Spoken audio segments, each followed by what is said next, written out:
Same Aynaghor আমরা যে আয়নাঘর ভিডিওতে দেখেছি এখানে সকল কিছু আছে।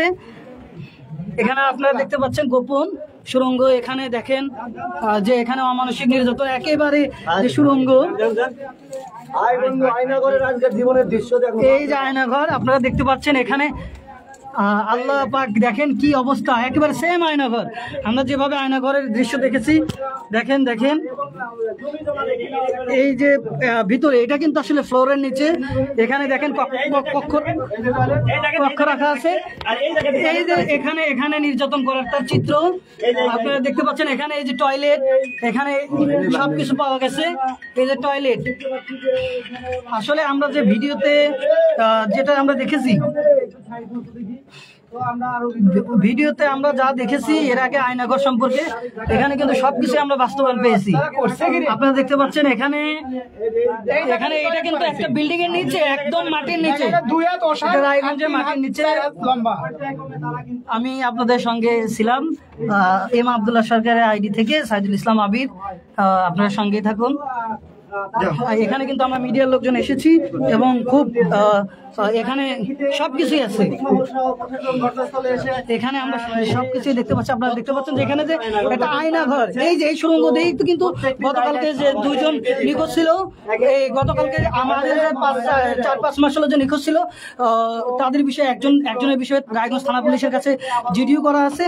এই সুড়ঙ্গ দিয়েই মূলত কিন্তু গতকালকে রাত্রে তারা দীর্ঘ 5 মাস চেষ্টার পরে তারা বের হতে পেরেছে গতকালকে রাত্রে।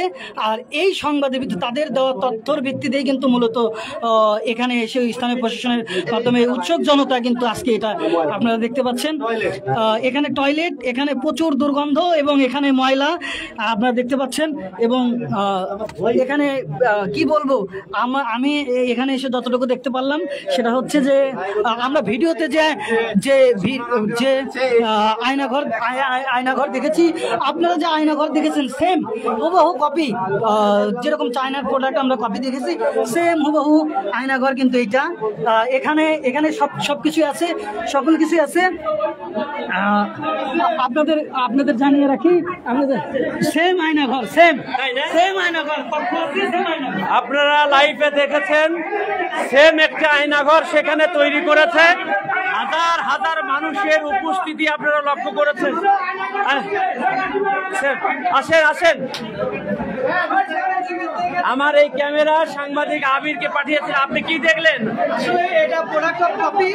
আমরা যে ভিডিওতে আয়নাঘর দেখেছিলাম সেম এখানে সেই আদলে আয়নাঘরের মতো দুটি কক্ষ তৈরি করা আছে। আমি ভিতরে গিয়েছিলাম, সরঞ্জামে দেখেছি সেখানে একটি টয়লেটও আছে। টয়লেটটা অপরিষ্কার, নোংরা। দীর্ঘদিন এখানে কোনো মানুষকে নির্যাতন করা হয়েছে এরকম চিত্র আমরা পেয়েছি। এবং একটি সুড়ঙ্গ পেয়েছি, সেই সুড়ঙ্গ দিয়ে আসলে এখানে যে যারা এখানে আটকা ছিল তারাই সুড়ঙ্গ দিয়ে বের হয়েছে। আর সেখানে আমরা যে ভিডিওতে আমরা সোশ্যাল মিডিয়ায় যেরকম আয়নাঘর দেখেছি সেম কক্ষ এবং ছোট ছোট করে কক্ষ রাখা হয়েছে যাতে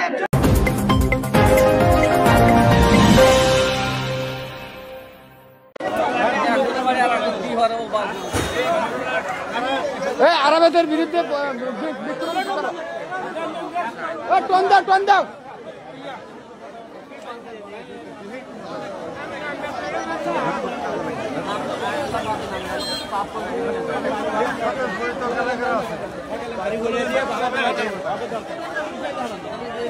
আরামেদের বিরুদ্ধে টন দাও।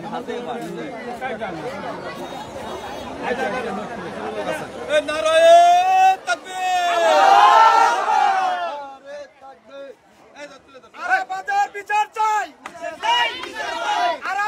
বিচার চাই, আরাফাত খুনে, আরাফাত খুনে আমরা সবাই জানি, আরাফাত খুনে, আরাফাত খুনে, আয়নাঘর তৈরি করছে, আয়নাঘর তৈরি করছে লক্ষ লক্ষ মানুষ। আজকে 3 নম্বর অর্ডার মানুষ অসহায় আকার আমার দেশে সকল মানুষের চোখে জোগা দিয়া আয়নাঘর তৈরি করে ভাই বড়ার এক মুরব্বীকে আটক করে 3 মাস ঘরের মধ্যে রেখে তাকে 6 মাস ঘরের মধ্যে রেখে লোককে অসুস্থ বানায় সে মাটি খুঁড়ে জীবনের জীবনের রিস্ক নিয়ে মাটি খুলে পার হয়েছে, পার হওয়ার পর জানাজার হয়েছে এই বাড়ির কোন লোক আর বাড়িতে নাই। এবার সমস্ত মানুষ তদন্ত করে দেখছে ঘটনা সত্য। এ বলে আমি উপযুক্ত বিচার চাই। আমি 3 নম্বর অর্ডার সাংগঠনিক হিসাবে আমি বিচার চাই আর উপযুক্ত বিচার চাই। শেখ হাসিনার আয়নাঘর আর এই আয়নাঘর এক সমান, এটি আমাদের মনে হচ্ছে। এইরকম ভাবে ঘুমের ডাক্তার এখানে কুকর্ম করে যাইতেছে। আরাবত ডাক্তারের আমরা একটা সুস্থ বিচার চাই, এমন অনেক ফাঁসি চাই। কি কারণে আরাবত ডাক্তার এই মানুষজনের ঘরে নেশা সিম্মি করে ঘুমের ওষুধ নেশা খাওয়ায়া এখানে মাসের পর মাস সপ্তাহ পর সপ্তাহ রেখে তাদের কিডনি, চক্ষু, মাথার মজক তারা এখান থেকে বাইরে করে নেওয়া অন্য রাষ্ট্রে বিক্রি করতেছে, তারা ব্যবসা করতেছে এখানকার আশেপাশের লোকজন দিয়ে। আর বিচার চাই, আমরা বিচার চাই। এরকম এর ঘুমের ওষুধ নেশার ওষুধ খাওয়া কাজ করতেছে। সবাই আছে। দর্শক, আসলে আপনারা বিক্ষোভ দেখছিলেন, এখানকার উৎসুক জনতা কিন্তু বিচারের দাবিতে একটি বিক্ষোভ করলো। আর আপনাদেরকে বলে রাখি, আমি কিন্তু এই যে বাসাটা, এই বাসার যে আসলে যে নিচের ফ্লোর একদম মাটিতে, সেটা কিন্তু আমি নিজে গিয়েছিলাম, যেটা এম আব্দুল্লাহ শেখার আইডিতে লাইভ আছে। সেম যে আয়নাঘর আমরা ভিডিওতে দেখেছি, সেই ভিডিওর আদলেই কিন্তু এখানে আয়নাঘর তৈরি করা। এবং এখানে কিন্তু আসলে সবকিছুই তারা ফিক্সড রেখেছে। এবং ভিতরে বেশ কিছু ওষুধ পাওয়া গেছে, যেরকম ঘুমের ট্যাবলেট এবং বিভিন্ন মলমূত্র। এবং ভিতরে কিন্তু কোনো বিদ্যুৎ সংযোগ ছিল না। এখানে মানুষকে স্থানীয় জনতারা যে আমাদেরকে জানিয়েছে যে অমানসিক নির্যাতনই না, এখানে মানুষকে নিয়ে এসে শুধু তারা নির্যাতন করতো, ঘুমের ওষুধ খাওয়াইতো। এবং আপনারা দেখতে পাচ্ছেন যে আসলে এটা রায়গঞ্জের আলোচিত একটাই বর্তমানকার ঘটনা। এখানে যে আমি আপনাদেরকে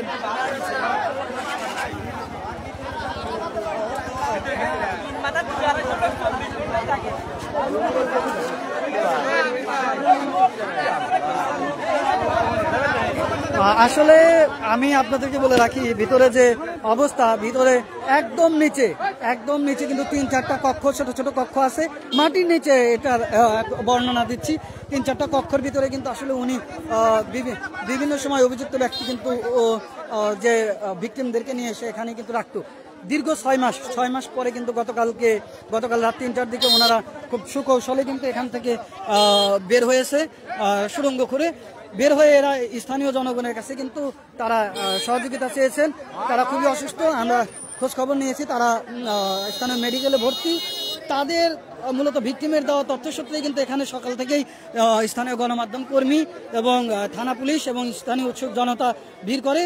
থানা পুলিশের উপস্থিতিতে কিন্তু উৎসুক জনতা এই ঘরটির যে সুড়ঙ্গ কিন্তু তারা আসলে দেখে যে না, সুড়ঙ্গের অস্তিত্ব পাওয়া যায়। এবং সুড়ঙ্গর পর কিন্তু তারা উৎসুক জনতা কিন্তু এই ঘরটির যে তালাবদ্ধ ঘর, তালাটা ভেঙে ভিতরে প্রবেশ করে যে আয়নাঘরের যে দৃশ্য, আয়নাঘরের আদলে তৈরি করা দৃশ্য, সেই দৃশ্য কিন্তু চোখে পড়ে।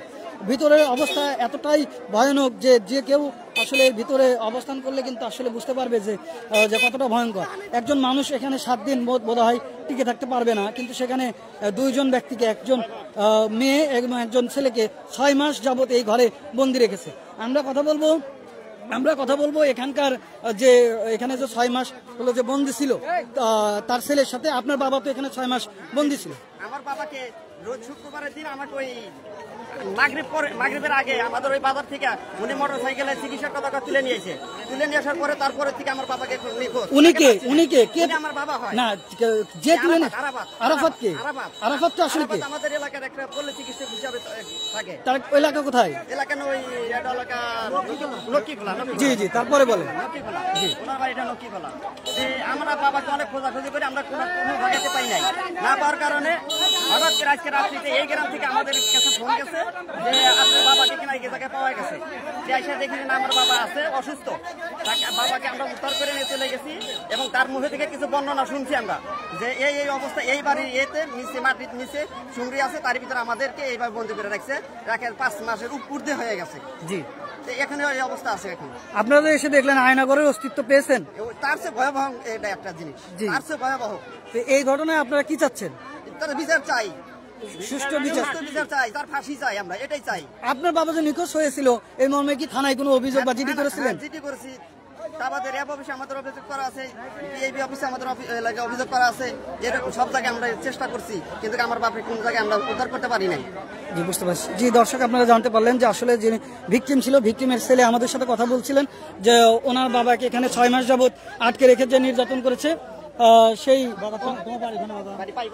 জি ও জি আপনারা দেখতে পাচ্ছেন থানা পুলিশের একটি টহল টিম এবং ওসি মহোদয় কিন্তু এখানে আসছে।